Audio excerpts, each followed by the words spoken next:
Hello, welcome back. It is nearly November, which means that it is also almost National Novel Writing Month. It's been pretty busy around here as I try to finish up the project that I am currently working on so that I can clear the decks and be ready to start a new project in November. So I went ahead and put together my November reading journal because I'm trying to keep it really simple. My guess is I'm not going to read a ton of books in November. We'll see how that plays out. But what I did was I kind of took the easy way out and did a bunch of stickers. So I took my plant stickers from my Passion Planner sticker book, my nature sticker book that I have. And I just did a little quick and dirty layout for November, little table here for books to read, or books read in November, and then left myself a little bit of space here that I might doodle in, probably some more flowers or what have you, over in this area. I'm not going to do a pocket. What I am probably going to do is I'm probably going to do a big spread that is going to be my end of the year TBR, because I printed out a bunch of these covers that I haven't gotten to yet, that are books I either started or wanted to read this year. So I've got a whole bunch of books that I am gonna pick from to create my end of the year TBR. So that's maybe gonna go here, and then I'll maybe probably put checklists or what have you, and then I'll maybe put check boxes next to the titles, to check them off when I get to them. And that would be kind of like a November and December end of the year reading spread. Some of the titles are here, some of the titles are other places, back in my pockets that I made. I've got a Christmas anthology that I want to potentially read before the end of the year, that kind of stuff. Put that together and see what I can get to before the end of the year. So maybe I will do another video when I have that set up, but for now, I'm just going to keep it super simple and leave it like this. What I am going to do, and rather than keep this video super short, is show you my bullet journal spreads for November, because I've got some National Novel Writing Month trackers set up in my bullet journal, and I was going to show that as well. So let me pull those out and I will show you that too. All right, so first of all, I'll look real quick at last year. This was last year's spread, and last year was really a successful nano for me. I've done National Novel Writing Month. The first one I did was back in 2007. So this is the 15th year that I've potentially participated in National Novel Writing Month, and I haven't participated every single one of those years, but I've participated for a lot of them. So 2007 was my first one, and somewhere around here I have some stats. Hang on. Yeah, so 2007 was my first one. I've done 12 total out of those 15 years, and I've won 9 of those. The the first year of the pandemic, 2020, we were moving and there was a bunch of other stuff going on. Obviously, I did not win that year. That was my most recent, not quite there. I think I only got about 7,000 words that year. But last year was just really, really, really good. And I thought, let me go back and look at the spreads that I put in my bullet journal last year and see if I can use those to recreate them in this year's bullet journal. So what I did last year was I created this game board thing, which is inspired by the free Preptober planning book that Sarah Cannon offers on her Heart Breathings channel. And I have 30 little boxes on the inside of it, and in each box is that day's word count, total word count, and then the total word count for the manuscript. And I started last year, I started with about 11,000 something words. So I was keeping count. And I actually finished at 65,000 words, but that's because I started at 11,000 anyway. But yeah, and then I also colored in each one of these little boxes as I went around and for each 1,000 words. So thought that was pretty good, pretty effective. Wanted to do that again. And then I also had these two trackers. This one was for rewards, and this one was for my target word count each day and how many sprints it was going to take me in order to hit that target word count, hypothetically. So I just kind of like, colored in each sprint as I went. And I wanted to do this again because I thought this was pretty encouraging. And so was this really helpful because, I could color in the sprints as I went through and write down my word count for the day.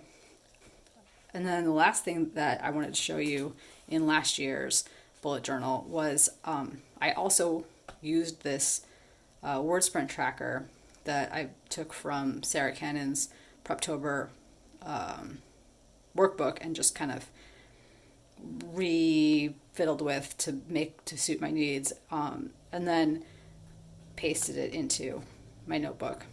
This year I've created my own sheets based off of what it is that I actually want this to look like.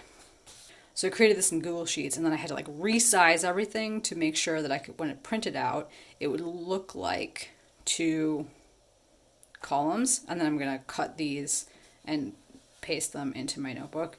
But I probably will use them like this on my desk next to my computer and use it to scratch out what my, like the date, the start time, how many minutes the sprint was, how many words that I got in the sprint, and then any notes, like if it was at a write-in or if it was, what chapter or anything like that.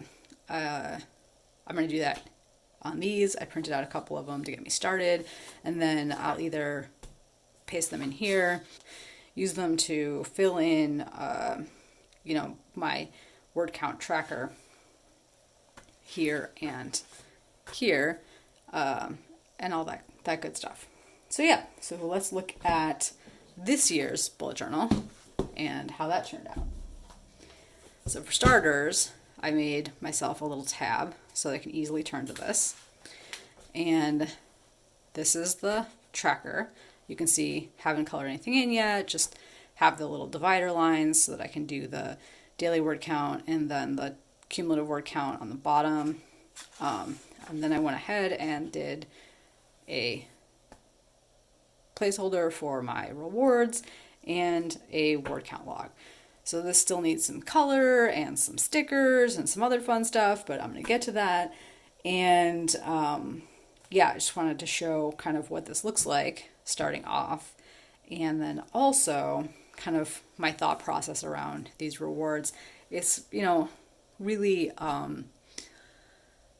specific to what is going to motivate you as you are going through this challenge. For me, I noticed that last year the things that worked really well for me were withholding some, like a new movie that I wanted to watch, or binge watching a show after I'd hit a certain word count, those kinds of things, because that was more, because buying something or giving myself like a tangible reward, like a sticker book or a marker or whatever, it's too easy. I mean, I could just, that didn't feel very rewarding to me. So binge watching shows worked better.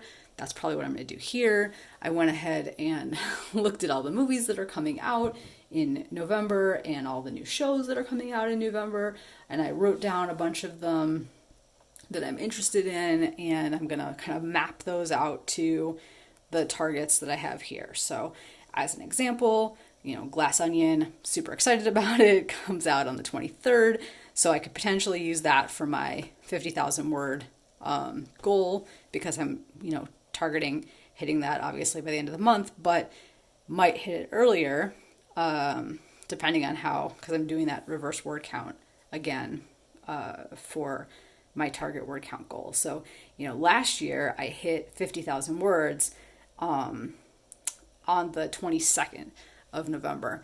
It was the earliest I'd ever hit 50,000 words in any of the challenges that I've done. So if I can manage to succeed at that again, then Glass Onion would be a great option for the 50,000 word reward. So yeah, I'm going to map those out, figure out how I want to reward myself with various shows and movies and do some coloring to add some spice to this.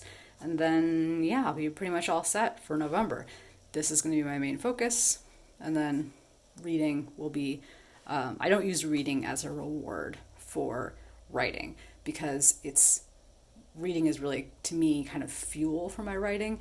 And if I'm not consuming story, it's really hard for me to write.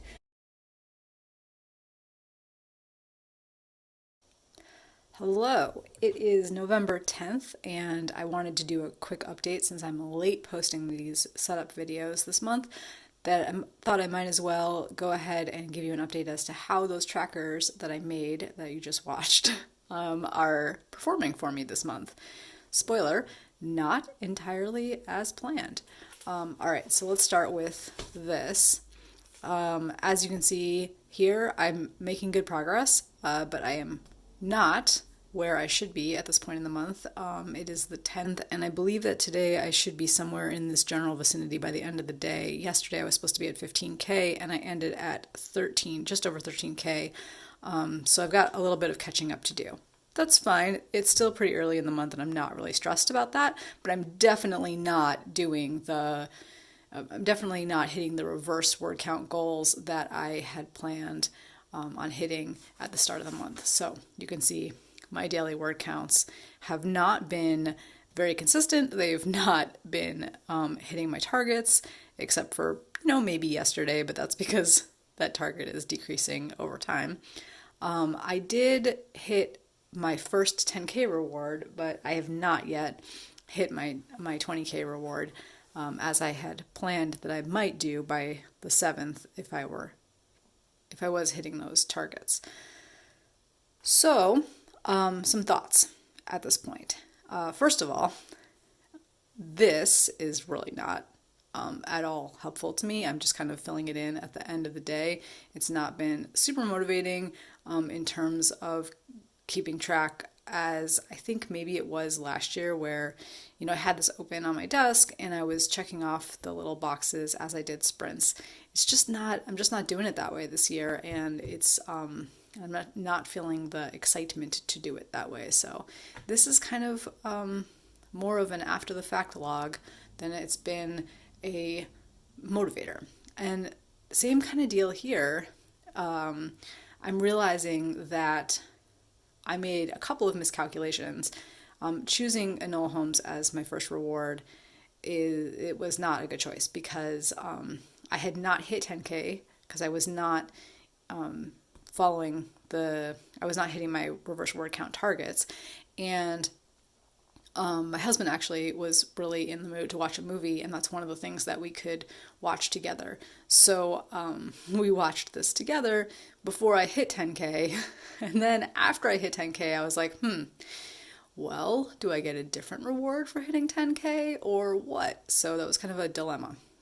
Rewards are really hard for me, and I struggle with them every year. Last year it worked out really well, but this year it is just not seeming to work out very well for me. So I don't know what I'm going to do with the reward situation for the rest of the month, because as you can see, I never really filled in the rest of them. You can see maybe faintly glass onion down here as my penciled in reward for 50K, but now I'm really worried that we're going to get to the 23rd when this comes out, and we're going to want to watch this right away, and it's not going to be one of those things where I can say, I have to wait until I hit 50K before I watch this, because my schedule has to line up with my husband's schedule in terms of when we want to watch movies. So anyway, for that one specifically. This one he does not care about at all, The Crown, so I can use that as a reward all day long. It's not going to bother him in the least. So maybe I need to stick with something more like that for these other rewards in here that I know, stuff that I know that he's not very interested in watching, and that might be a better way of handling that. Then again, I did watch the first episode of The Crown last night, even though I have not hit 20K because of that whole 10K, 20K thing. Do I get a reward for 10K or not? So I watched the first episode, and I don't know if I'm going to like this season or not. So that may not end up being much of a reward for me. Ugh. Okay, so as far as this goes, same kind of deal. I'm using it as a after the fact log, and that's not been super motivating either. What has been motivating, kind of, or at least been helping most of all, is doing 30-minute sprints on Discord. So I have a Discord server that I made for some writing friends, and I'm basically the only one who uses it anymore. So I just use the sprint tracker. I just use the sprint bot in that server to track my sprints, and then again, kind of after the fact, I've been going through and logging them in here. You can see I just kind of gave up after the 7th, and I haven't really logged anything else for sprints in here. And like nothing in terms of my trackers seems to be working for me right now. So I just thought, I went through that whole editing process for the first part of the video and I posted it, and then I was like, well, I really should report that none of this is really working for me. So that you have an idea of what things look like on the ground for real. We'll see if I salvage this before the end of the month or land on something that actually is working for me. I do think that this will be useful for me. I just need to actually have it next to my computer when I'm writing. And for the most part, I leave my bullet journal in a different location. It's not like right next to my writing computer. I don't take it with me everywhere that I go in the house all day long. It just sort of sits in one place, and then I come back to it and check my lists and see if there's what else I need to do.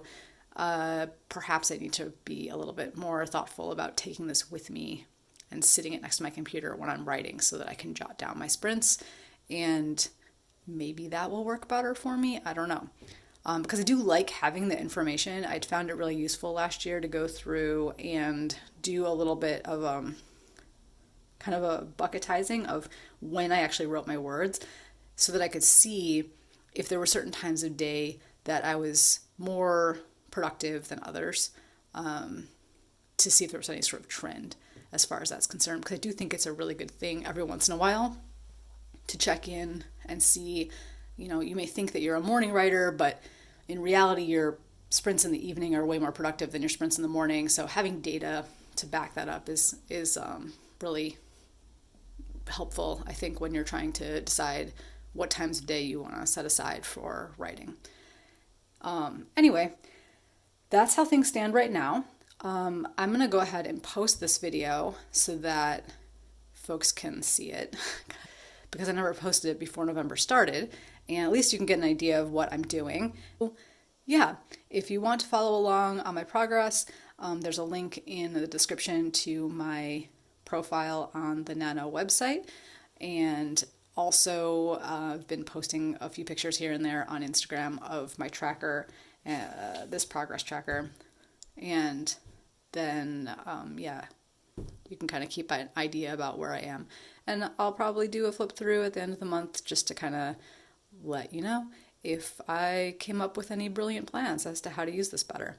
So hopefully, if you did something like this, it's working better for you, and hopefully you're doing better with your word count goals than I am at this point in the month. But if you're not, stick with it. You can do it. I'm going to keep going and plugging away, do a few more sprints today so that I can, stay within reach of that par word count.